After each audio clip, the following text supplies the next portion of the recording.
Paano magupit ng pineapple cut? May customer tayo ngayon makasipag. Isang estudyante.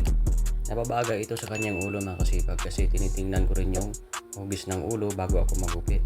Kung nababagay ba ito o hindi kasi meron talagang iba na basta na lang desisyon magpagupit pero hindi pala nababagay sa kanilang ulo o hugis ng kanilang mukha. Ang paggupit para sa akin mga kasipag ay isang arts to mga kasipag. Mahalaga mga kasipag na bago natin siya gupitan mga kasipag, yung sinasabi niya na kung ano gupit, bago natin umpisahan makasipag yung paggugupit, titingnan mo natin yung kanyang ulo kung nababagay ba ito o hindi. Kasi meron talagang karamihan hindi may iwasan na may pagka-diferensya yung hugis ng ulo. Mayroong medyo pahaba, mayroong medyo bilog, mayroong pa oblong. Joke lang makasipag. Basta makasipag, tingnan mo natin yung ulo makasipag. Pag tayo ay nag-umpisa na magupit, baka mamaya ay hindi nababagay sa kanyang ulo, pagkatawanan siya ng iba mangyari, lalo na yung mga kaibigan niya na paraibiro, malamang mapupuli siya. Yun po yung makasipag. Kaya kailangan talaga na tingnan muna natin yung hugis ng kanyang ulo kung nababagay ba yung gupit sa kanya bago natin umpisahan. Yun po yung maganda dyan mga kasipag. Okay mga kasipag, sana tapusin mong panoorin itong video na to dahil meron akong ibabahagi na kunting aking natutunan mga kasipag na ibabahagi ko sa inyo mga kasipag. Ako nga pala si Diosdado Alaman, dating OFW at isa ring barbero mga kasipag. Mga 5 taon na rin akong nagugupit mga kasipag sa pagiging barbero ko mga kasipag. Siniseryoso ko na siya mga kasipag. Kumbaga pinafashion ko na siya. May ikukwento ako sa inyo mga kasipag. Bago ako natutong magupit mga kasipag, noon nagugupit ako sa akin. Unang mga ginugupitan ko ay yung aking pamilya. Gunting-gunting pa noon pero hindi talaga ako magaling magupit. Pero nagkakataon na lumabas ako sa ibang bansa at may nakita ako na mga kasama ko na nangangailangan sila ng magputol ng kanilang buhok. Kaya ang ginawa ko, nag-provide ako sa kanila ng serbisyo. Kasi ang gusto ko ay makatulong. Yun po yun mga kasipag. Mahihain talaga ako mga kasipag. Noon mga kasipag, mahihain talaga ako mga kasipag. Hanggang ngayon, medyo mahihain pa rin ako. Pero nung natutunan ko na walang makukuha sa pagiging mahihain, lalo kang maghihirap kung ikaw ay mahihain, nasubukan ko rin na mag-try and error. At nung nalalaman ko na nasa trial and error ang simula, nagsimula kaagad ako mag-provide ng serbisyo. Bigla kasi pumasok sa isip ko na mag-try and error makasipag. At inakayan ko ng lakas ng loob. Natututo na rin ako makasipag na maglakas ng loob makasipag kasi na-realize ko na walang mangyayari pag mahina ang loob makasipag. Sa tagal ko na mahina ang loob, mas lalo ako kumbaga naghihirap makasipag. Yun po yung totoo dyan makasipag. Ang ginawa ko, naglakas loob na ako makasipag kasi marami akong nakikita na malakas ang loob, lalo na yung mga nagtatagumpay na tao. Nagtatry and error din sila. Nung nalalaman ko, kasi nalalaman ko na talaga noon, binaliwala ko lang yung try and error. Kaya nung nag-execute ako makasipag, nag-try and error makasipag or nag-execute, doon may pagbabago sa aking pananaw. Kaya mahalaga makasipag na mag-try and error tayo makasipag. Okay makasipag, itong gupit niya makasipag. Natapos ko na siya pinaikutan ng number 1 guard mga kasipag. Ang kasunod nito makasipag ay media makasipag. Kasi ayaw niya ng pudpudin masyado, ayaw niya ng paputiin masyado yung kanyang tagiliran paikot. Ang gusto niya yung kumbaga may itim-itim pa makasipag, yung naka-uno or media paikot makasipag. At yung sa baba ay media 0 na walang guard. Lalaruin lang yung open close. Yun po yun makasipag. Kailangan lang yung open close yung pinakababa niyan makasipag. Dito makasipag, ginamitan natin siya ng media makasipag para maayos yung blending makasipag ng kanyang gupit makasipag.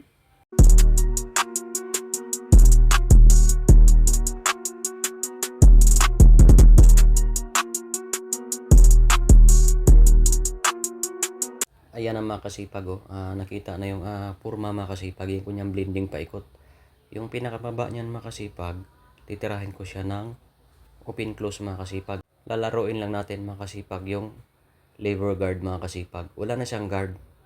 I-close lang natin siya at saka i-open kung makita tayong makapal-kapal. Kunti, may itim-itim pa. Kailangan natin siyang i-open, or nakalabas yung kanyang blade. Kung pino naman siya, kailangan natin siyang i-close or mayroon pa siyang pinaka-media makasipag. Laruin lang natin siya makasipag kung kailangan makasipag para maganda yung kanyang pag-blend mga kasipag. Yan po yung makasipag, yung patapos na yung kanyang gupit na pineapple cut. Yun po yung mga kasipag.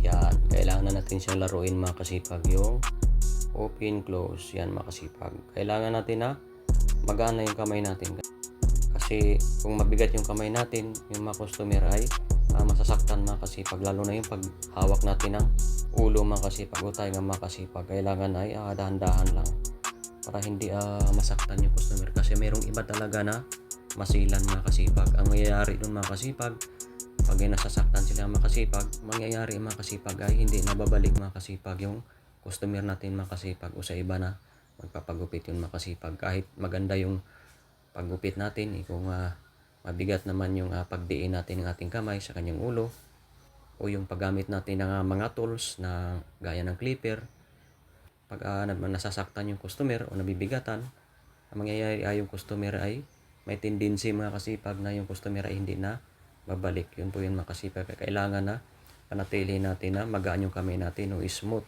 Yun po yung mga kasipag. At huwag natin kalimutan mga kasipag na mag-brush palagi mga kasipag ng ulo mga kasipag, para laging maaliwalas mga kasipag yung pakiramdam ng, hindi sa atin ay pakiramdam natin, pakiramdam ng customer. Yun po yung mga kasipag. Ayan mga kasipag, patapos na yung kanyang pineapple undercut. Yun po yung mga kasipag. Pag pineapple mga kasipag, yung likod mga kasipag, mayroon pa yung itim-itim mga kasipag. Kumbaga ang mushroom, ang pagkakaiba ng mushroom cut, talagang paikot talaga siya na walang halos itim sa likod. O yung ulo niya sa ibabaw, yung pinaka buhok niya sa ibabaw, naka-mushroom siya. Kumbaga parang payong na putol talaga lahat. Kung mayroon nang matitira sa gilid, pero yung buhok sa ibabaw lahat ay naka-mushroom siya, parang payong. Straight halos yung paggupit. Yun po yung mga kasipag. Mushroom undercut naman yun ang tawag noon. Pero ito sa likod niya may itim pa sa likod niya, medyo hindi siya naka-straight. Ay matatawag to na pineapple cut. Yun po yung mga kasipag. Madali lang yung mga kasipag. Ang pagkakaiba ng mushroom, paikot yung mushroom, parang payong.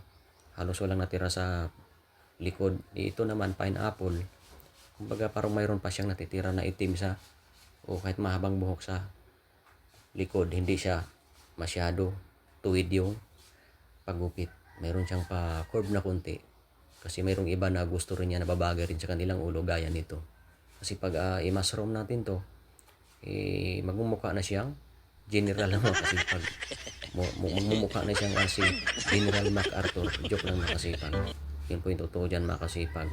Kaya kailangan talaga, hindi lang tayo marunong magupit, kundi marunong tayong tumingin sa hugis ng ulo ng ating customer kung nababagay o hindi. Kasi ang paggugupit ay parang arts to mga kasipag. Ayan mga kasipag. Oh. Patapos na mga kasipag. Hindi fit yan mga kasipag. Para yung gilid niya mga kasipag ay naka-1 media 0 mga kasipag. Yun po yung mga kasipag. Yan matatawag na fit. Para siyang clean cut mga kasipag. Basta yun po yung mga kasipag. Sa pineapple cut, number 1 mga kasipag, paikot uno. Sa pinakababa ay media 0 mga kasipag, wala ng guard. Yan po yung mga kasipag. Para siyang clean cut mga kasipag. Yung gilid lang niya. Kumbaga 0, media 0 sa baba, media sa bandang gitna halos, 1 sa medyo sa gilid sa taas. Yun po yung mga kasipag. Tapos mag-aahit na tayo makasipag. Ganito lang mag-ahit makasipag. Panatilihin din natin magaan yung kamay natin makasipag, kasi iwas sa sugat makasipag. Kasi matalas yung ating blade. At pag nakasugat tayo, ay siyempre dudugo makasipag. Kaya kailangan din na mayroon tayong nakatabi na tissue makasipag. Kung sa oras na makasugat tayo, mayroon tayong pamunas makasipag ng dugo makasipag pang emergency. Kasi mayroon talagang hindi maiwasan makasipag masugat, lalo na yung may tagyawat. Kaya bago natin sa ahitan makasipag, hipuin mo natin sa ating kamay yung paikot kung mayroon bang mga tagyawat, kasi yun po yung sanhi ng mga madalas nagkakasugat makasipag. At kailangan na ang ahit natin makasipag ay pasalubong makasipag yung pag-ahit natin para malinis lalo makasipag.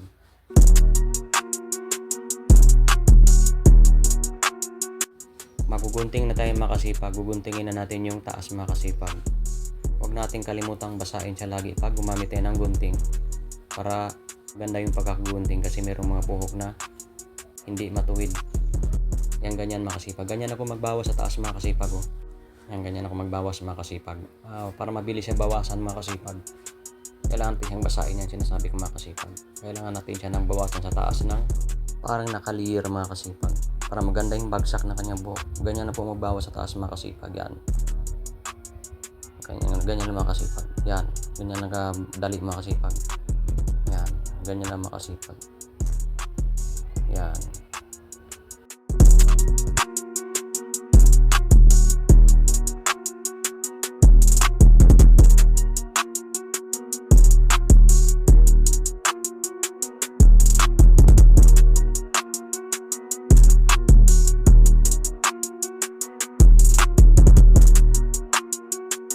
Ayan mga kasipag, oh yan, tapos na mga kasipag, kitang kita niyo kanyang mukha.